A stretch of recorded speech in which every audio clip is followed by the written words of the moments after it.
All right, and we're live. Surprise, surprise. The Loopcast is live at an unusual time. It is Wednesday. We are live at 11 a.m. Eastern time. The reason I'm saying this is we're making some changes. So we're going to move the show on Monday to 11 a.m. Eastern time because I was starving by the time we got to the end of the noon show. So for my own food purposes, we're changing it. No, just for a few reasons. Basically, Monday at 11 Eric's a.m. eating for two, so shut up. Yeah. Come on, I man. have 2 You lunches. should have a little more sympathy for pregnant people.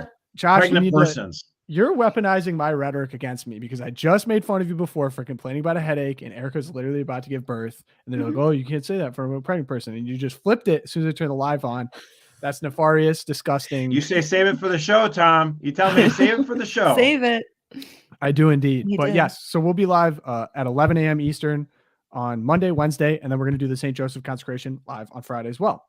Just a lot easier on everyone, and then you guys can join along as well. So shout out to the people who showed up to this without us saying anything about it, but in the future, that's what we'll be doing.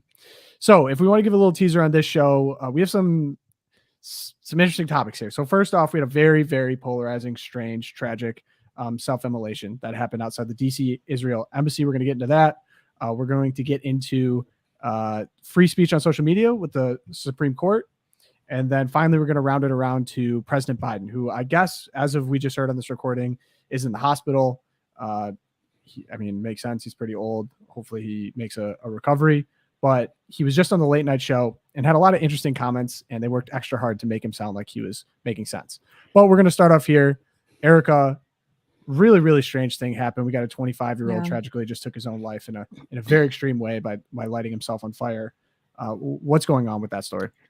Yeah, so this was Sunday afternoon down in Washington, D.C., and right in front of the Israeli embassy, Aaron Bushnell, 25-year-old guy, like you said, out of Massachusetts. He served in the Air Force as a cyber defense specialist since 2020, so he's been in there a while and gradually came to identify himself as a true blood anarchist. So good job screening, Air Force, for the beliefs of your enlistees. So he's an anarchist, and he announced that he was going to engage, quote, in an extreme form of protest. And he did not want to be, quote, complicit in genocide. Of course, the genocide he was protesting was what he sees as genocide in the Gaza Strip. And he doused himself with a clear liquid and set himself on fire, shouting "Free Palestine" as he burned himself to death. Very disturbing images and footage there. So, warning. There's the warning from YouTube because it was really dark. He live streamed it. They're still not sure who was helping him with the live stream. That has since been taken down. And he died 7 hours later of the injuries that he incurred on himself. So the story here, other than this tragic death, and just to be super clear, this was a bad thing to do. Suicide is bad. This was, there's nothing powerful about taking a life. This was just anything. Yeah. And I think the reason I felt the need to preface with that obvious statement is that the left was applauding this guy and the way that he was being portrayed by some pretty prominent thinkers, including Jill Stein, Cornell West, and Bernie Sanders, who, well, we might have expected that from Bernie, but they're out there saying things like this was he was zealous for a cause. He really believed in ending the genocide of Gazans, and the almost kid gloves with which the mainstream media has had to present the story, because again, he was pro-Gaza, anti-Israel. It was very polarizing, like you said, Tom. So really disturbing. There's a couple interesting things in the story. I guess a burner account was found. Not a burner account, an account associated with him. No pun intended. So an account was found where he was making statements about like genocide of Jews, that kind of thing. So he'd clearly been radicalized. He grew up in a weird society. It's called like a Society of Jesus compound. The Community of Jesus up in Massachusetts. Society, not Jesuits, not Society. No, not the Society of Jesus. This is a Community of Jesus. They're not Community Catholic. of Jesus. They're not Catholic. Weird Christian cults. Understandable mistake. I guess what they were saying was that people from this cult end up going from because it was such an extreme authoritarian cult to another form of extreme discipline in the military. So it's common for them to kind of jump. And a lot of them actually end up becoming like social justice warriors, I guess, because they feel that they were so persecuted within this own community. I'm taking this all from reporting. However, he'd made some statements, pro-Palestine statements. He'd made some strange messages, I guess, to his friend, but nothing had indicated that he was going to live stream this. Basically, they were saying that the Israeli embassy said they didn't know who he was. He wasn't like a combat person at all. He was in cybersecurity. All very bizarre. But I guess the thing that Eric is talking about here is the response to it. Of course, the glorification is strange as well. Yeah, it's weird. I mean, I guess like if you really thought you wanted to advance this cause, this is the only way to do it, is to murder yourself. I mean, like find out some politician who's totally against your policy and like throw a pie in his face and then get arrested or something like that. I'm not suggesting you should do that, but I'd rather you do that than kill yourself. I mean, for crying out loud. Right. It's insane. Yeah. I mean, I don't know if Nighthawk there, or who do we have today? We have a new producer today. We have a new producer. Hey. We have Big Red. Welcome, Big Red is welcome to the show. Thank you for producing. But did you want something, Big Red? Yeah. Can we get Cornell West up there? So this was a tweet from Cornell West, and Cornell is. I probably disagree with him on 99.9% of everything, but I had been growing in my estimation of him. He'd done a few appearances with Robbie P. George out of Princeton and talking about, left and right coming together and talking. Then he comes up with this tweet. He goes, "Let us never forget the extraordinary courage and commitment of brother Aaron Bushnell, who died for truth and justice." I mean, that is the opposite of what happened here. And for why do you say that? Why do I say?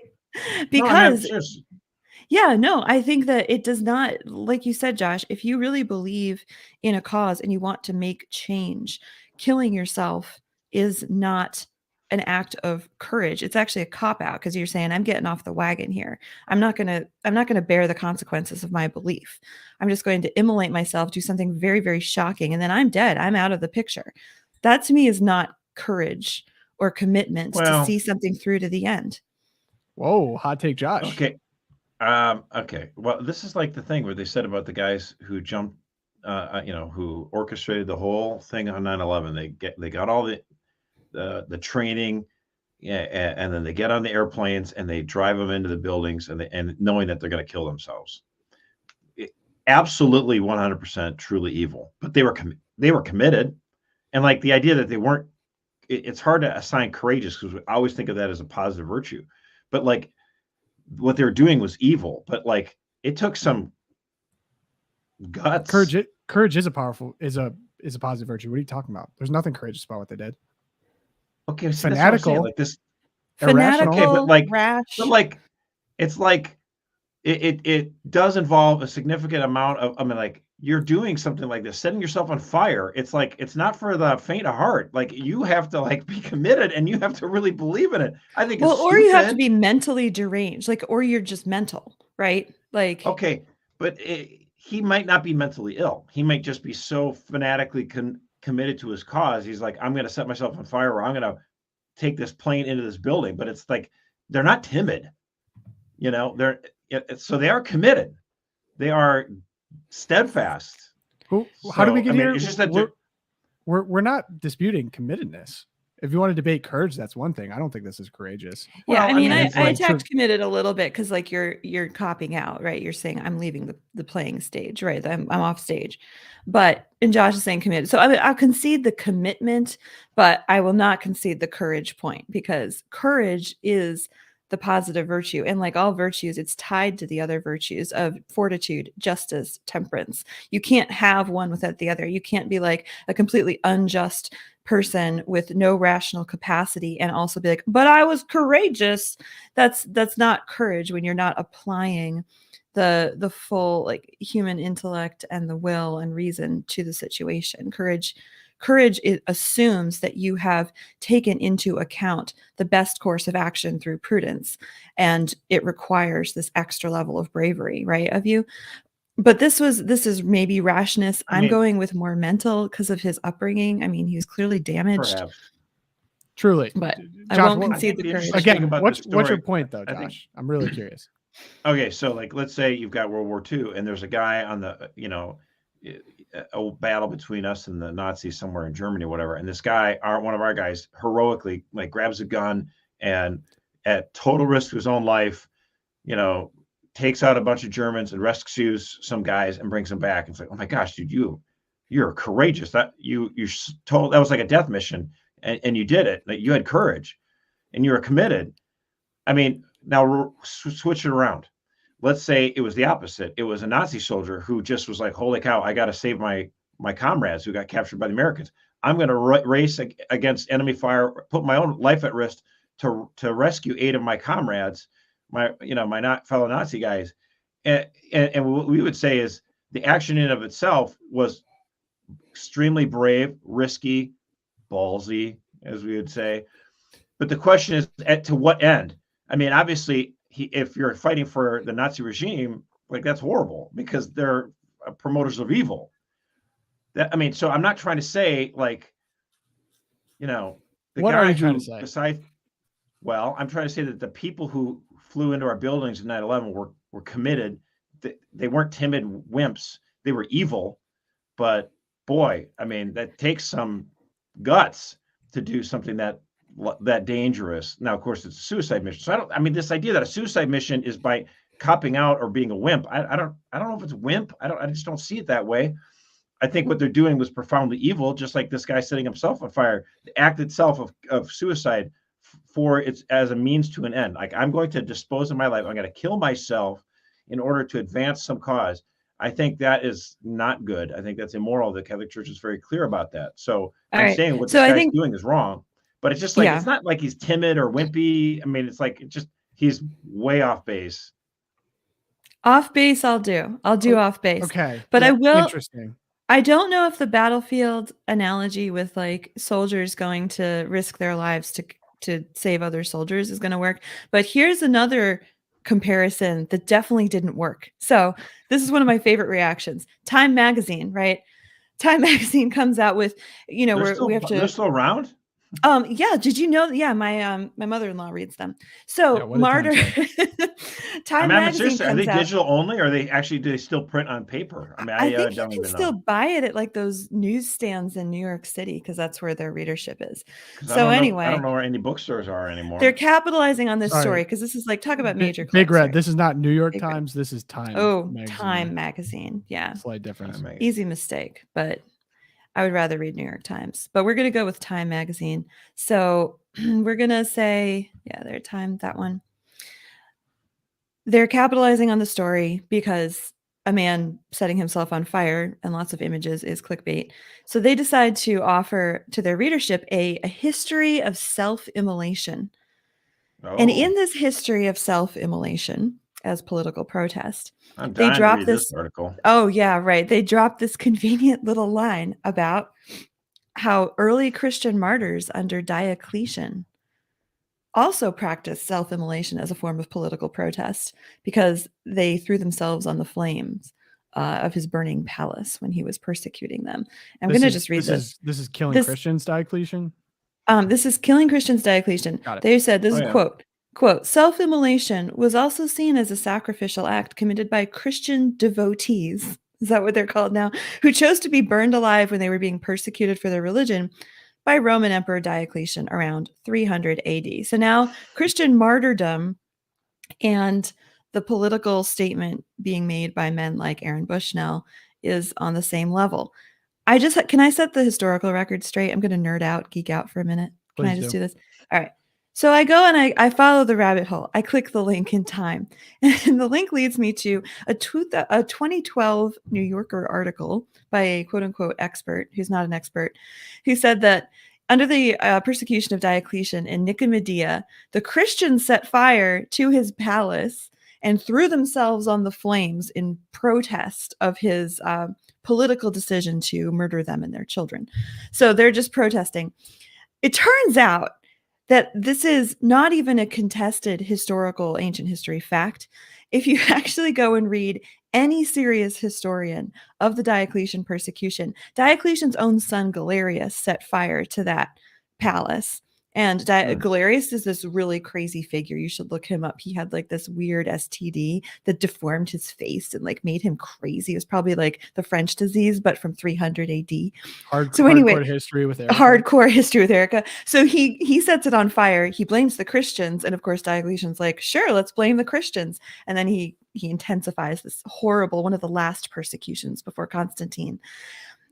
So for them to bring this back, not only to report inaccurately on the historical consensus about what happened here, but also to compare Christian martyrs who love life, who believe that it is better to accept death at the hands of your persecutors than to deny the living God. It's just unconscionable. I want to say it's ignorance, but this was like laziness, ignorance at best, and just anti-Catholic reporting, quote unquote, at worst. So for anyone listening, self-immolation is not martyrdom. Their citation was like the 2012 article. Yeah, that was their source. If you want to give a history on self-immolation, maybe don't cite articles from 2012. Yeah. Like maybe you should go into the history books a little bit. I mean, come on, guys. I mean, open a book, y'all. Might be much to ask, a little too much. Well, my favorite part of it was Cornell West used the phrase rest in power. Jill Stein used it. No, well, Cornell did too. But he's black, so it was okay. True, but it's a commonly used phrase. But the problem with using that phrase, I guess, was that rest in power is only for black people. Apparently, it says rest in power is for black people. Black people have asked time and time again not to use this outside of the community, and every single time you do, this, of course, blew up like crazy. Josh, I'm getting like a weird, I think it's from you. Sorry, there's like a weird background noise.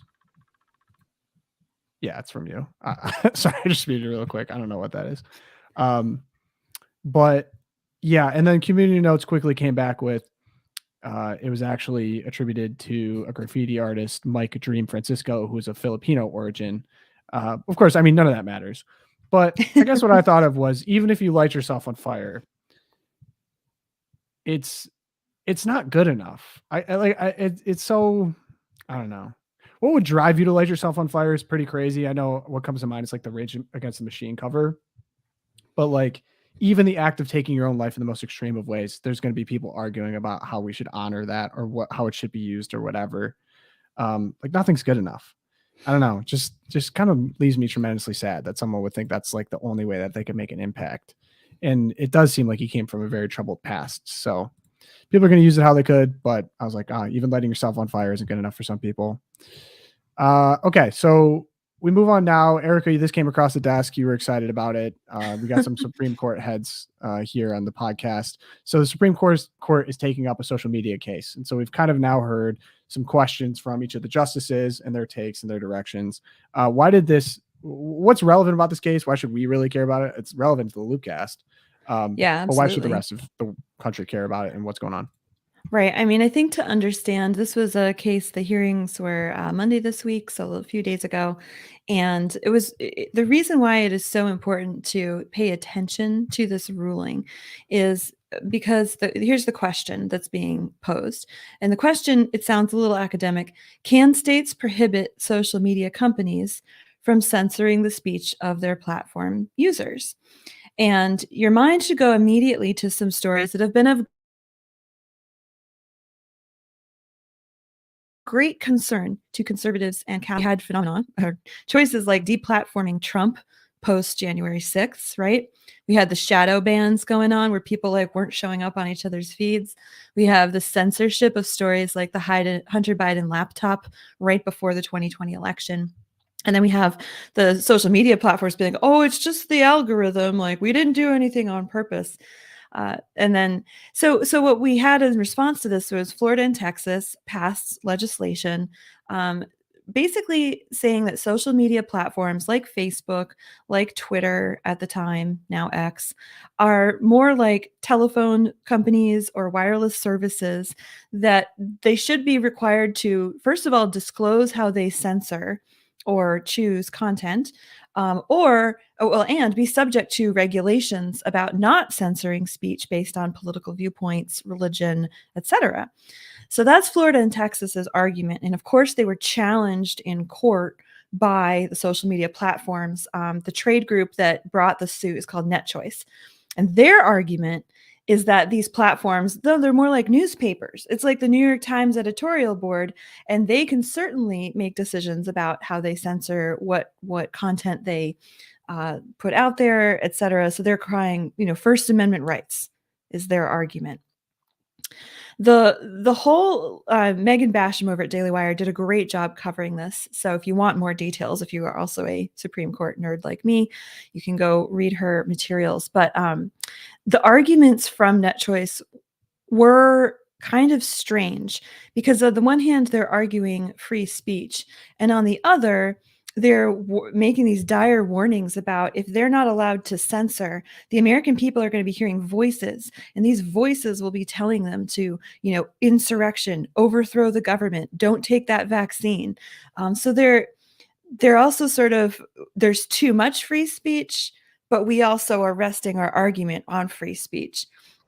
And the justices all seemed pretty skeptical about the Florida laws, actually, and the Texas laws. Can I Yeah, go ask, ahead. just before we get too deep into the technicals, do you Yeah. think it's appropriate? Should we be treating social media companies like public utilities, or should they be closer to an editorial board, in your opinion? Yeah, I have been struggling with this, but I think Mercer has an opinion. Josh, got thoughts? Well, here's the thing. Congress passed the Communications Decency Act and didn't do much to stop indecency online. But the whole point of it was, as these organizations were setting up websites and stuff like that, there had to be an understanding, because if you have the New York Times, the New York Times has free speech and they don't have any obligation to print opinions of other people. That's true. So I could send a letter to the editor or submit an article and they could say, we're not going to publish this, forget you. They're a publisher. They have free speech to promote whatever speech they want of their writers, their opinion editors. They can bring in whoever they want and say, we thought you'd be interested in this opinion. It isn't necessarily ours, but we want you to be aware of it. That's a publisher. That's what we think. And it's easier. Okay, newspaper. Okay, we get that. Mm-hmm. But even if you go to NewYorkTimes.com online, it's still the same way. It's like, we're not going to just publish whoever we want. We publish what we want. We have free speech. That's totally true. The question was, if you create these forums, like, and you have to remember what this is before this law was passed, before there was social media, but they had America Online and all that other kind of stuff. And so these tech companies that wanted, right. And you have forums and comment sections and all this kind of stuff where people are going to bring their own opinions. And they might post something in the comments, like a picture, like, hey, did you see this picture of President Clinton or whatever? And it might be a photo that's from like copyrighted photo. And so AOL's like, people are posting stuff that that might be copyrighted material, and we don't want to be on the hook. And so in order to have a good experience where people can exchange ideas and that kind of stuff, we need to identify us. We're just the platform. And if someone posts stuff, we say on our rules, you can't post stuff that's copyrighted or whatever. But if it does get posted, we don't want to be on the hook. So we need this law. Congress passes the law, says, okay, fine, you're not a publisher. Like, because if the New York Times publishes a photo that they don't have the copyright for, they're on the hook. New York Times has to pay money for it. So they passed this law and established the idea that you can have a platform where you allow users to post content. And if that content is copyrighted material, or, for example, that AOL isn't going to be on the hook for it. Why is this important? It created a new era, like in the late 90s, all through this first part of the 21st century, where you could have platforms where people could express anything they wanted to, forums, comment sections. All of a sudden it blew up into social media, a whole new idea. Social media with Twitter, Facebook, that stuff, YouTube, would not be possible if you didn't have this law that clearly protected public companies saying, I'm not a publisher of content. This is not my stuff. I'm allowing users to publish their own stuff. However, we're a platform. And so the idea then is you allow users to get on there and post what they want to, so long as it's not copyrighted material. And the one exception would be, you don't go on there with a bunch of hatred in the sense of like, I want all Jews or all blacks to die. And so you're saying that these companies are trying to have it both ways. There's only a slice of it. So insofar as they're saying we're going to not control content and let any users get on there and say whatever they want to, that's fine. And they also say, well, we want to make sure AOL is a good experience. So if we have some neo-Nazis coming on saying kill all Jews, that would be a horrible experience. Jews would be like, is this a safe place for me to be? And so it's understood that that kind of language is acceptable to kick those people off. So AOL could kick them off. And same thing with Twitter and Facebook. That's always been the understanding that if you go on there and say all people, all whites should die, all blacks should die, whatever, you can kick those guys off because it's a bad behavior.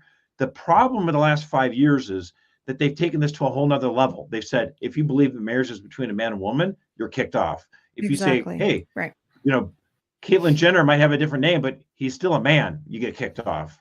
Oh, I don't think this COVID vaccine is such a great idea, you get kicked off. That last one is even the most egregious because you can't even say, well, being mean to trans people is like being racist to blacks. I think that's a very tenuous baloney argument. But like you brought up the COVID vax, that's perfect. You say, I'm not so sure this is a great idea to have the COVID vax, and you get kicked off. So I think that's a major problem. And that's why if Twitter and Facebook and Instagram and YouTube are saying, wait a minute now, you can't post that video anymore that's skeptical of COVID. Or in the case of Catholic Vote, we put up a video on YouTube talking about why we think abortion's bad. And what does YouTube do? They put a whole paragraph on there about abortion. Hey, this, just so you know, healthcare. Links on here's links on this stuff, which is completely counter to us. And so this is an example of YouTube, which claims it's a platform based on that law that was passed in the late 90s, Communications Decency Act. YouTube's like, we're a platform. We're allowing users to post whatever they want to. But we post something, Catholic Vote posts something on abortion, and you flag it with a bunch of other information that's completely horrible and evil, and we have no recourse. Like, could you not put that on there, please? That's not our opinion.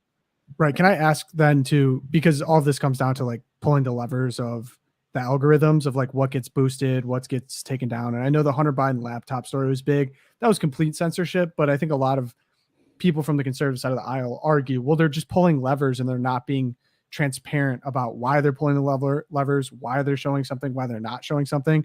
And I believe this case basically would ensure that there's transparency as to like, yes, we chose to like throttle this. Here's the reasons we chose to throttle it. It'd be publicly available. I think Twitter started off with a public mission of like, hey, we're going to be open source. We're going to be very transparent about what performs well, what doesn't perform well, why it does show what's going on under the hood. Yeah. Then the FBI got involved. Remember that? Exactly. Facebook and Google are yet to do so. I think they still are not showing what's under the hood. They're not showing why something does well, why something doesn't. This would basically ensure that they would have to, basically. Right. And that was part of the Texas law, was that these algorithms have to be explained in language users can understand, so that they know at least they know why their content's being shadow banned, or it's not getting the visibility that they thought it would. But yeah, Meta with Zuckerberg has not been particularly transparent. Something else that was left out during the arguments, NetChoice left out the fact that it has been established that these platforms are not just, free speech, allowing everything to come and go. It's actually, they've been influenced by the federal government. So it was established that the FBI was involved in actually paying Twitter. I mean, this is from Elise Stefanik's investigation. I mean, we think over millions of taxpayer dollars, 3.4 million taxpayer dollars to censor these stories. So there's also the confounding factor that it's not just these companies being like, leave us alone, let us do what we're doing because we're editorial boards, but they're actually being influenced by agents of the federal government in really sensitive stuff. So or big lobbyist groups. I mean, like the first thing that comes to mind, of course, is like rampant internet pornography, a lot of times illegal, underage, revenge porn type of pornography promoted by all of these organizations because they're bought by big lobbyist groups. But then as soon as someone says, I'm not sure about the vaccine, bam, that's gone as fast as possible. So if anything, like the power of these companies to moderate their content has been proven to be successful. They're successful in moderating what they want to moderate. So I could see like definitely good faith arguments of like, you need to be transparent about why you're moderating what you do, because your moderation is so selective. And then the argument for like social media and or the internet being a public good, a public utility now as kind of the de facto public square of how we communicate, it actually would be against the First Amendment right to be able to not say what you want to say. Not just, of course, what Josh said, what was understood before, but now when it's coming to like very common sense, actually life-threatening, life-altering, if you want to talk about the gender care stuff, oh my gosh, like Abigail Shrier was just talking about how her book's taken down everywhere. You're not able to talk about that. Megan Murphy was banned from social media for saying men can never be women. I mean, these are like actually life-threatening things if you're going to talk to children about that kind of thing, you know? So Yeah, and again, the problem is it makes you wonder why. I mean, these companies are so big. Like YouTube is massive, and this is what I love about the liberals. They're always concerned about big businesses and getting bigger and bigger and bigger and bigger. So you would think that the liberals then, if they're so against big companies, why would they allow Google to buy YouTube? YouTube's like the #2 search engine in the world. There's so many videos, so much time, so many people send stuff there. Why would they allow that? Why would they allow Facebook to buy Instagram? It's like, you know, so you're just these power companies are getting bigger and bigger. Apple, Amazon, Google, Microsoft. It's just they're like basically their own concentration countries. of power and wealth. Yeah, their own It government. used to be liberals were talking about this for decades, generations of how horrible the big businesses. But suddenly, if they're all run by liberals, oh, it's okay now. So true. So we will see what happens there, but I have to butt in now. We have the Imagine a Million Loopers campaign. Guess what? We are like right there. We are at $939,304, 2,490 donations. Really incredible. We're going to be there really soon. If you want to help us get to the top, if you want to help us reach 1 million loopers, now's the time to get involved. The place to do that is loopcast@catholicvote.org. No, it's actually, yeah, it's loopcast.org, I believe, right? Loopcast.org. You got it. Loopcast.org, reading live ads, always fun. So loopcast.org, if you want to help us out, it will be in our description. Take a look at the campaign right here. Want to help us out? You like the Loopcast? You like the Loop? We appreciate everything that you guys have contributed. Nothing is possible without you. So we move on now to so Biden, late night Biden, as I've coined it. Late night Biden. He went on the late night show with Seth Meyers, and he had some interesting things to say. I don't know if Big Red, if you want to pull up any of it. It wasn't fun to listen to. Gave you a timestamp there for a really good one. Yeah, the laugh tracks were interesting. Yeah, go ahead. Run laugh tracks. I don't know. It might be. I think the audience wanted to laugh. Sorry. First thing they do, dictators do, is they disregard whatever the rule of the law is. They just disregard it. Here's the guy who says he thinks he can change the Constitution and ignore it. Just ignore portions of the Constitution. Here's the guy who talks about retribution. Here's the guy. Look, you have the guys, the thousands of people who stormed the Capitol. They're insurrectionists. 2 cops died. Other people were badly hurt. And what did he say? They got convicted and or they pled guilty. And he said, they're patriots? God, patriots? And he says he's going to forgive them all. Every one of them is going to be released. That's what happens in Eastern European countries. That's not what happens in America. What? The idea? What? He talks about things like. All right, pause. Okay, so one might think, oh, he's talking about Trump, but if you listen really carefully, he's actually just talking about himself, right? Like, what happens in Eastern European countries? You get put away in prison for dozens and dozens of years for showing up at a protest, a political protest. Oh my gosh, I could go on and on, but he's just describing himself. Like, overrun the Constitution. Well, he just ignored the Supreme Court ruling on affirmative action and was like, I'm going to forgive the dead anyway. That was the first thing that came to mind. I was like, oh, Yeah. Just going to ignore the Supreme Court. Ignore the rule of law. That's well, so ignored Congress too. If Congress really cared about that, they could have passed a law. They didn't. Yeah, Do your job. Retribution, like raiding J6 people's houses. Like raiding Mark Houck's home. Yeah. Talk about retribution. Eastern European countries. Sometimes I feel like I'm living. The impressive part was he did put together, I think that was 3 full sentences. They were all in a row. I mean, I want footage from someone who is there live. Like if someone was there live, and they probably take phones, right? Because I would love to see if they had to do like retakes or stuff like that. Because they have to at this point. There's no way. The age stuff's getting bad. It was But the audience is all in on it. I mean, who's going to go see Biden in a New York City studio late night show?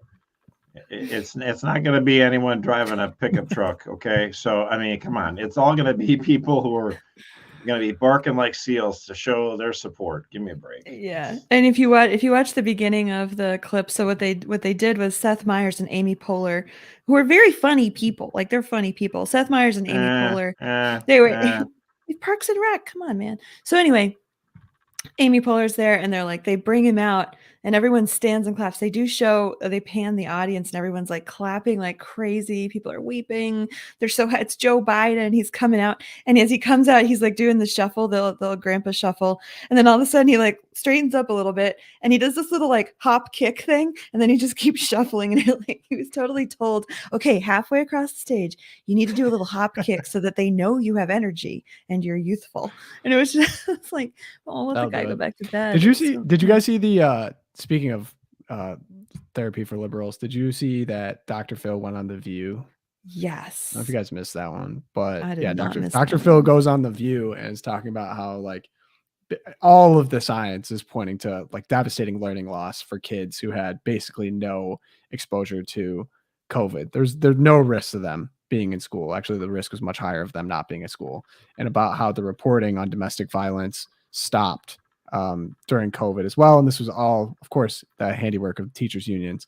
And man, The View, that was the fastest I've seen someone be like, well, they were trying their best. You know, they were saving lives. Did you say there was no kids that died from COVID? He's like, that's not what I'm saying. He's like, but all of the relevant science basically said there's no reason for them to not be in school. If anything, they should be in school. It'd be much better for them. And yeah, and then he got claps. He got claps from the crowd. And this is The View. Yeah. If you're Josh, what kind of car do people drive that go to The View? Definitely not pickup trucks. They drive electric Teslas, or they take they take the subway, right? Subway, yeah, they take the subway. Definitely not trucks. So yeah, it's interesting to see the late night circuit. Really, I think Jimmy Kimmel is also stepping down after this, and I put up something like Aaron Rodgers has now successfully destroyed the Jets 2023 season, COVID, and Jimmy Kimmel's career with the Epstein Island talk. So all good stuff. Is that right? Is he out? Is Kimmel on the way out? He said he's not gonna continue, I think, at the end of his contract. Wonder who the next shill will be. Did he used to be funny? Is that no, he was never really, a funny one. No. Okay. No. And he did blackface. He tried really hard. Like pseudo porno he did show. do blackface. Yeah. Like, who would you say is like? Is there anyone now who's not funny who actually used to be funny?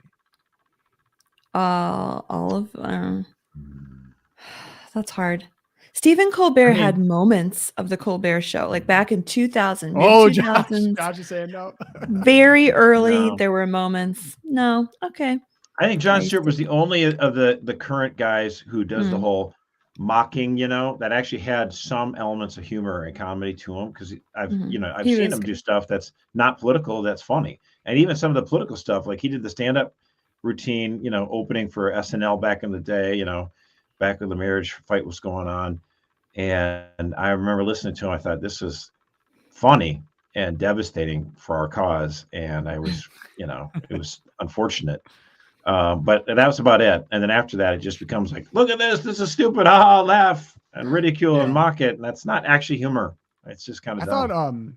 I thought Conan still, to me, is pretty funny. I thought he's been funny, but he's not like of the ilk, I guess, of like, he's a little bit more off Broadway, if you will. But Jimmy Fallon, I cannot stand him. Never been able to stand him. There's a period of time where people liked him, which I was like, this is unbelievable. And then quickly, the only time I like him is when he does the music stuff with Paul Rudd. That's kind of funny, but that's about it. I got YouTube clips for that. I don't need to watch the show. Yeah. Wait. So what? So was there a time where late night television was actually like worth tuning into? I think people talk about that era of like Johnny Carson. Yeah, I like Johnny Carson. I like Leno. Letterman was all right near the end, but he was funny back in the day. Letterman always creeped me out. I just as a young high schooler watching Letterman, I'd be like, that guy's creeps. That was not funny. He's creepy. I give you that. Yeah. Well, Yeah. No Johnny Carson. So yeah, we got Twilight Zone now. Josh, you're a Democrat. Is this what I hear? did you do it? All right, now I voted. Yeah, I did vote this week. And at the last one, I was going back and forth. Should I grab a Democratic ballot? Should I grab a Republican ballot? Here's the thing: in Michigan, the primary, there was a big push for the Democrats to, especially those who are upset at Biden's stance on Israel. They wanted to encourage Democrats to come out and vote and cast a vote for uncommitted, which is on the ballot itself. It's always on the ballot for Democrats. And I think there's like 3 states back in 2012 that delegates were actually awarded to uncommitted, like in Kentucky and Ohio or something like that, because Barack Obama didn't win by enough to win all of the delegates because so many people were upset. Those ancestral Democrats have been voting Republican, by the way, since then, pretty much.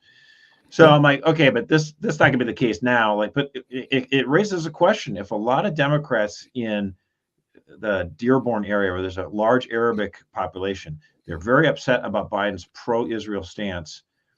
They're gonna. The thought here is that they voted uncommitted. I think 1 in 6 Democrats, in the Michigan primary, voted for uncommitted. So that's not an insignificant number. Yeah. And the question is it just a protest vote in November? They'll still vote for Biden. That remains to be seen. A lot of them might just stay home, even if they don't vote for Trump. They may just stay home, and that might be a difference. I really think my home state here of Michigan, where I live, is going to be the tipping point state in the 2024 election. Whoever wins Michigan is going to be the next president of the United States. And this is going to be huge. Democrats are probably going to be freaking out now. And like, how can we be more pro-Hamas to try to get this vote block, 100,000 voters in suburban Detroit? How can we get them back into the fold?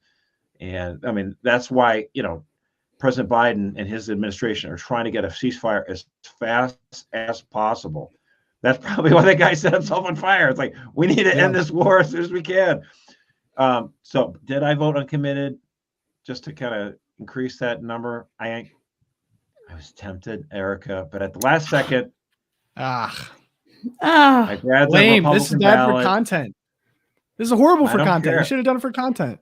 I just couldn't resist voting against Nikki Haley. Yeah, we knew it. Yeah, I'm a simple man. I don't know. Yep. I don't know up by you, Understood. Petoskey, but that Metro Detroit area, speaking from experience, Trump has thrown some ragers there. Like, there's been some. Were you at the Ragers? Is that the experience? I wish. I knew people that went, and it was insane. I think there was one in like Washington Township, Romeo, that's like just like total bullseye for Trump people, like a lot of Trump people there. But man, like, I think my dad went. No, Tom, hold on. Did you hear okay, so Dean Phillips is the congressman from Minnesota. It's actually my parents' district. And he's running for president on the Democratic line. He's getting nowhere, right? No one's doing anything. He campaigned at one stop in New Hampshire. We joked about this before. Donuts, coffee. No one showed up, right? Poor Dean. So then he's campaigning, and he goes, we should find this tape. He goes, I'm campaigning, and then I'm like, wow, I got to look, and there's a big Trump event. So he's like, oh, what the heck? He goes in line and he said, I chatted with like 50 of these people just, hey, what are you doing? Have you always voted Republican? Do you always go to these kind of rallies? Did you vote for Trump last time? He goes, he was amazed. He goes, first of all, a lot of these people were first-time voters. They had never voted Republican before. They didn't even vote for Trump the last time. They're just like, I don't know, something about this guy. I think he's onto something. And so Dean Phillips was like warning Democrats, like, dude, you guys, you think this is all just a joke? It was great. Like, this he guy had an epiphany. He's getting the crowds. It was great. No, that's interesting. The crowds are very interesting at Trump rallies because the way that it's painted is like, oh, these people are all insane, MAGA extremists, nationalists, right? yada. And they turn out to be very diverse. Like, I don't know. I've seen the crowds myself. I know people have been there. Just total ragers. And then they bring out like Ted Nugent and everyone gets fired up. It's like, come on now. Trump knows how to throw a good party. Let's put it that way. But yeah, I wouldn't be surprised. Michigan in 2016 surprised a lot of people. Didn't completely surprise me because there was so much momentum for him in the Metro Detroit area that I was observing.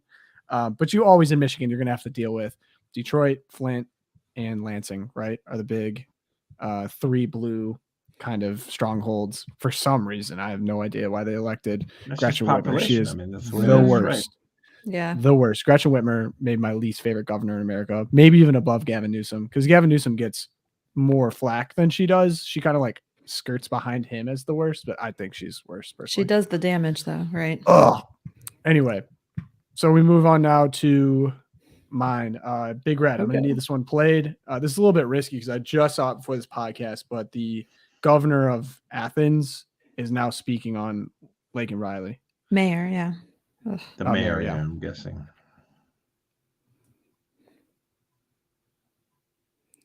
Uh-oh. No sound.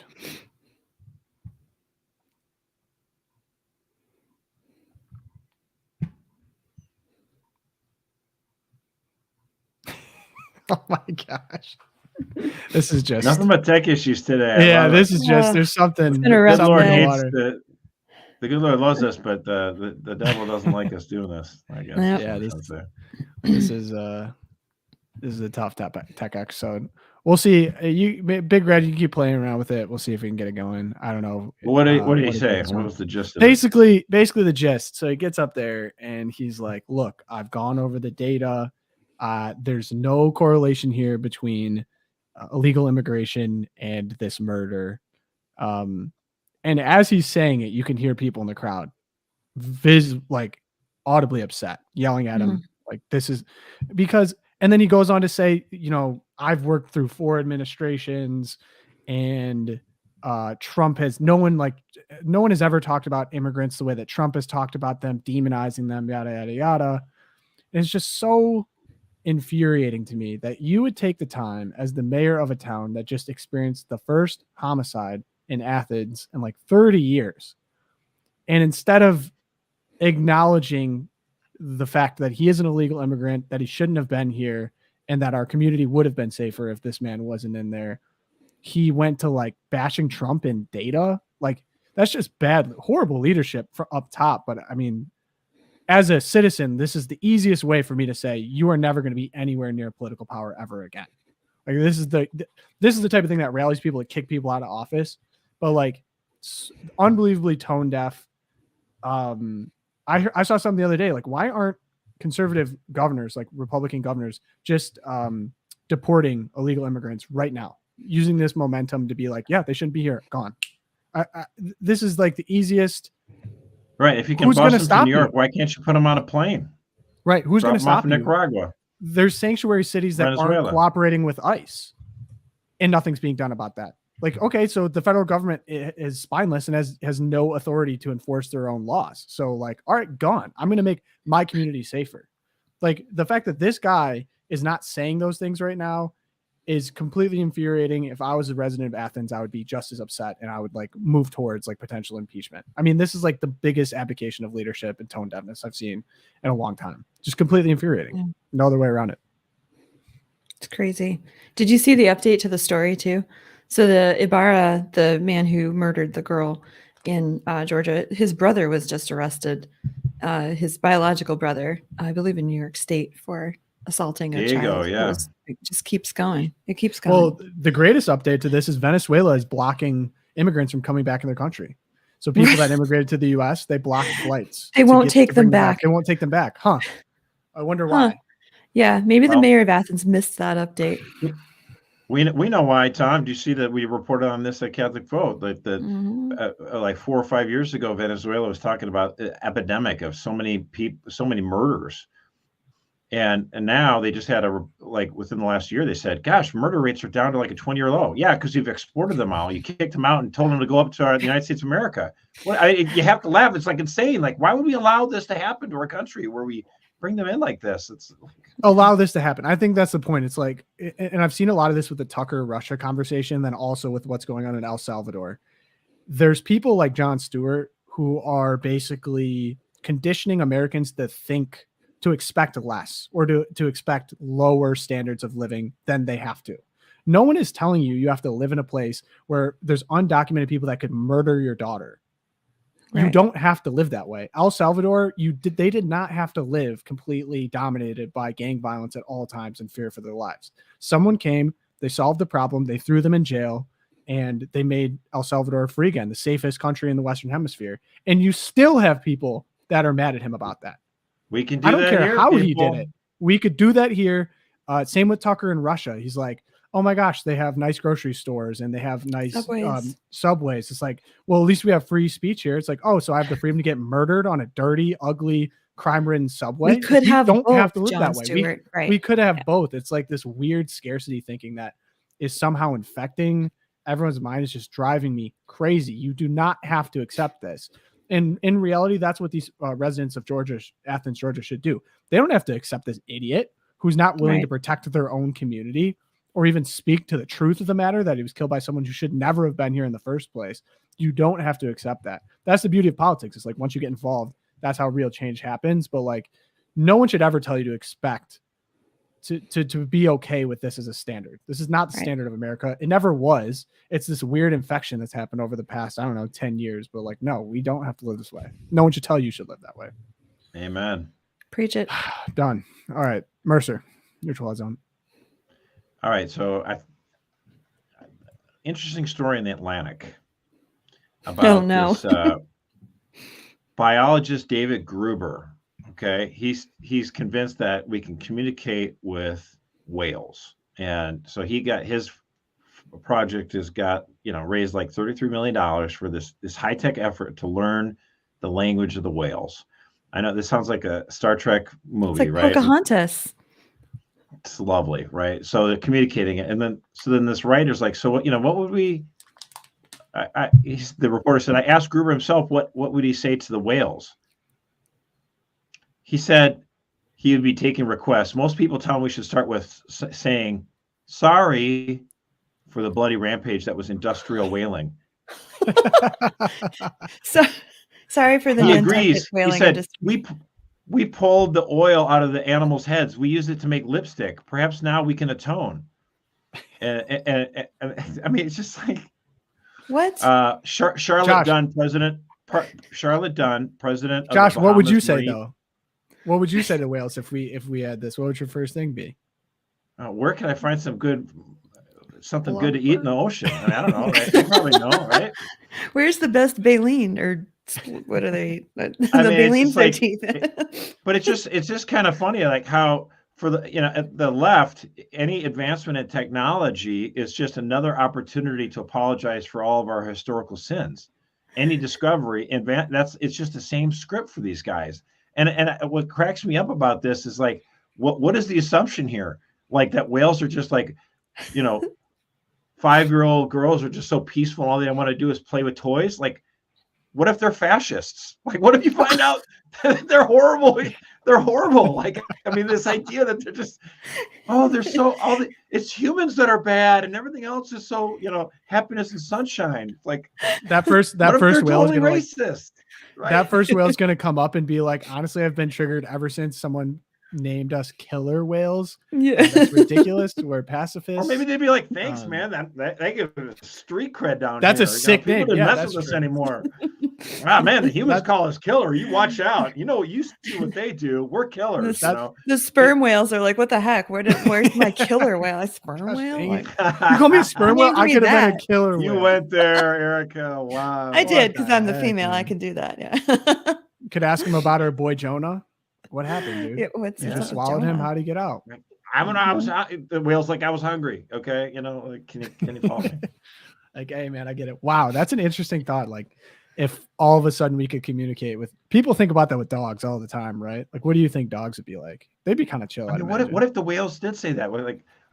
Dogs? Like, why are you guys all suddenly so gay? Like, what is the deal with races everywhere?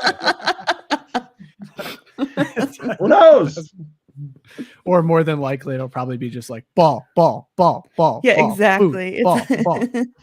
Like, that would just warm my heart. Great. Yeah, that was great. Yeah, it would be just like, I know, it's just weird. We live in a culture. Cute animals don't be cruel to cute animals, but and now this whole vegetarian thing, like, oh, can't eat meat. It's like, what? Are you kidding me? Climb to the top of the food chain and I'm gonna not eat chickens and cows? Give me a break.